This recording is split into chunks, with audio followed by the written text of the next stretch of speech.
This week on Healthy Living, what is hepatitis and how bad is it? We'll have some answers. And an expert shed some light on viral hepatitis and how to protect yourself. We'll have more on asthma, a condition that affects millions globally. Plus, young people in Australia get some mental health help from virtual reality. These stories and more in this edition of Healthy Living.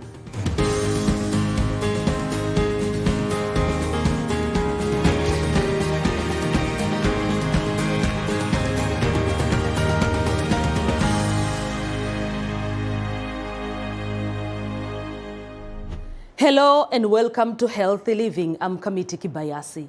Hepatitis is an inflammation of the liver, often called a silent disease. Many people with hepatitis do not know they're infected or have mild symptoms. Hepatitis can be caused by certain medical conditions, liver damage from alcohol or poison, and most commonly from viruses. There are 5 distinct types of viral hepatitis: A, B, C, D, and E. The World Health Organization says more than 91 million people in Africa live with hepatitis B or C, which are the deadliest strains of the virus. Hepatitis A and E are spread via contaminated food and water. Hepatitis D is less common and occurs only in association with hepatitis B. According to the WHO, Africa contributes about 25% of the global hepatitis B burden. Uganda accounts for at least 4%. The country has embarked on a concerted drive to wipe out the disease. Fahad Sebagala has this report from Uganda. Hepatitis is an inflammation of the liver caused by a variety of infectious viruses and non-infectious agents. It spreads by exposure to infected blood or other bodily fluids, and sufferers risk developing cirrhosis and liver cancer. In Africa, the most prevalent strains of infection are hepatitis B and C, and they affect millions, according to the World Health Organization. The WHO estimates that worldwide, 2 billion people are exposed to hepatitis B infection.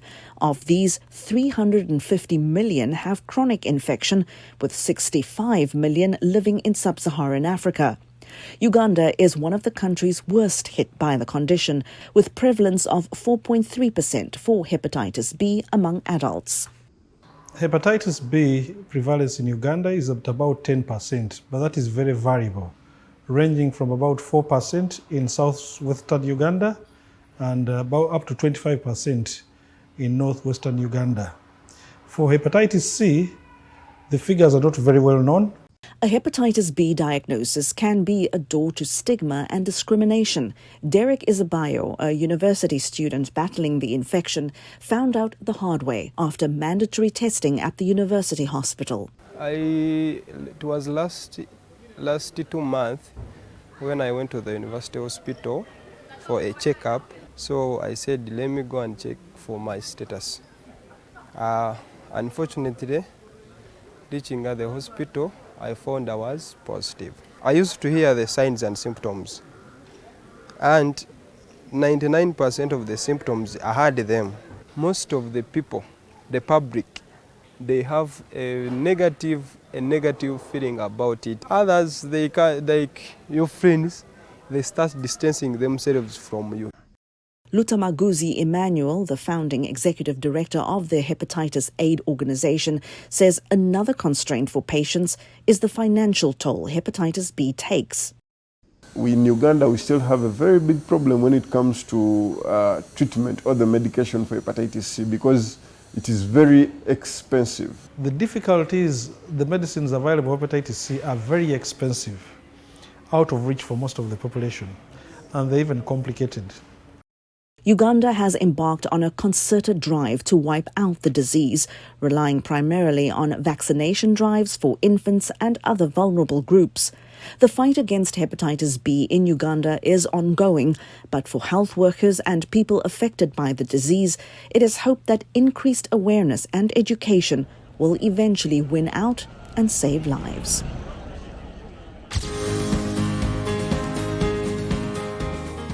How concerned are you about viral hepatitis, especially with a new partner? What steps do you take to protect yourself? Here are some reactions from Kinshasa.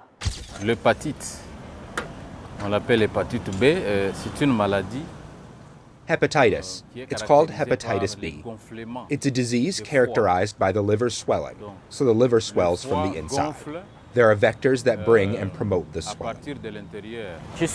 I'm concerned about this disease because it is a disease like other diseases that attack and kill people. And it's also killed one of my brothers. I'm really concerned about this disease. And I'm also trying to find out the depth of this disease.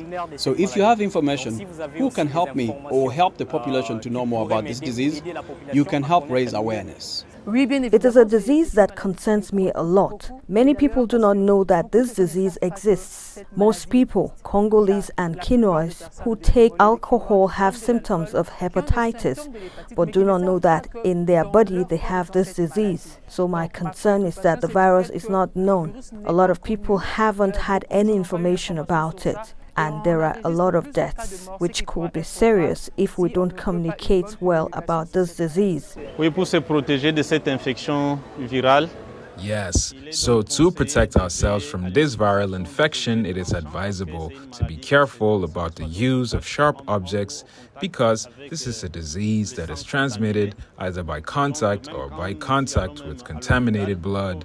And so even when we go there, even in the hospital, we have to make sure that the equipment is sterilized and used only once.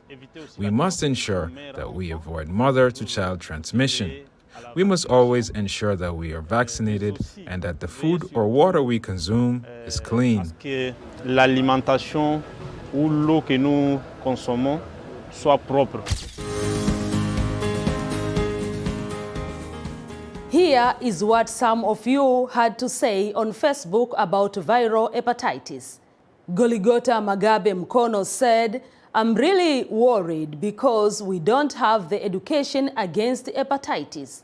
The disease is not discussed in the community, and we are not informed on how to protect ourselves." Dr. Mayehe said, "I'm not too worried about hepatitis because I've never seen hepatitis in my family." Jedi Joy said, "Hepatitis is a dangerous disease. I would like to know what kind of treatment is available and how much it is for our low-income countries." Dr. Laureen Kemunto is a medical officer with HOUSEPITAL, a cancer-age medical service in Kenya. She tells us more about viral hepatitis. I would say hepatitis B and C are the most common. Although if we're looking at it in terms of comparison of the Western world and Africa, you'd find that some forms like hepatitis A and E, which are the fecal oral transmission ones, are not very common in those areas. Though in general, hepatitis B and C are more common in Nigerians, in Kenyans, in Africans. So generally, the hepatitis E infection is not usually a harsh one, or rather, I'd say that causes a very virulent cause of infection. Majority of the times, it's a self-limiting disease, which means that it will present with very non-specific, mild flu-like symptoms and resolve on its own. However, in certain populations, certain vulnerable populations, so we're talking about the pregnant women and the immunocompromised, they tend to get a more severe form of the disease, which can have serious health implications and severe consequences such as liver failure, which can lead to death. So the symptoms of hepatitis generally are very non-specific, so they're flu-like symptoms. So you'll have fever, you'll have a headache, you'll have nausea and vomiting, loss of appetite, you might have abdominal pains, and then in the more advanced stages, when now it has started affecting your liver cells, you get yellowing of your eyes, of your skin. Then in the more advanced stages, dark urine, they're getting pale stools, they're having altered mental status, or maybe it's now affecting the synthetic function of the liver, so they have bleeding disorders, abnormal clotting parameters, and maybe swelling. For hepatitis, we manage it supportively, especially for the milder forms. So we'll just treat the symptoms. So if you have a fever, we give you an antipyretic to manage fever. If you have pain, we give you analgesics to manage that. We give fluids for vomiting, and if you're dehydrated, bed rest if needed. Avoid these other drugs that will cause damage to the liver. So things like paracetamol will be avoided. They affect the liver. But when you have, for something like hepatitis B, there's a specific clinical criteria for when to initiate the antiviral medication. Asthma Care for All is the theme for World Asthma Day this year, a day to raise awareness of asthma worldwide. Asthma is a condition in which a person's airways become inflamed, narrow and swell, and then produce extra mucus, which makes it difficult to breathe. WHO says at least 260 million people suffer from asthma worldwide. It is a long-term condition affecting children and adults and is the most common chronic disease among children. People in low and middle-income countries have the highest rates of deaths because of diagnosis and lack of treatment. The symptoms of asthma include coughing, wheezing, shortness of breath, and chest tightness, and are often worse at night or during exercise. An asthma attack has different triggers including dust, smoke, pollen, animal fur, and viral infections. Experts say inhaled medication can control asthma symptoms and allow people with asthma to lead a normal, active life. Avoiding asthma triggers can also help to reduce asthma symptoms. Young people in Darwin, Australia are getting some mental health help from virtual reality. They put on headsets to explore new digital worlds inspired by indigenous traditions and cultures. Here is more. As soon as they put on goggles, the room they're in disappears and they are immersed in a completely new virtual world. These young people from Darwin are doing this as part of a trial to help them with their mental health issues. The territory has one of the highest rates of suicide in the nation, and young people, and then especially Aboriginal and Torres Strait Islander young people, are at some of the higher risk groups. The people behind this new pilot program hope this technique will pave the way for new ways of tackling mental health issues. Young people love interactive spaces, immersive experiences, gamified experiences, and so we thought we'd start to look into whether VR for calming therapies could be used. Brett Levy is using his virtual reality technical knowledge to help young participants explore virtual worlds which focus on their indigenous traditions and culture. I've seen people really respond to that. Plus it's fun, it's engaging, it's a new technology.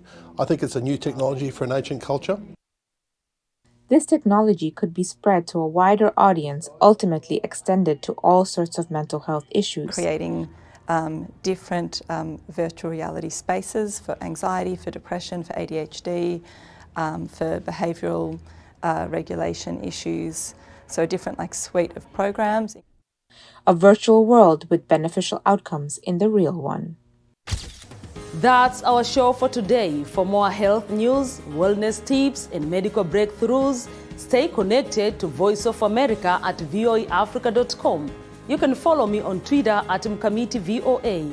Until next time, stay well and strive to make every day a healthy day.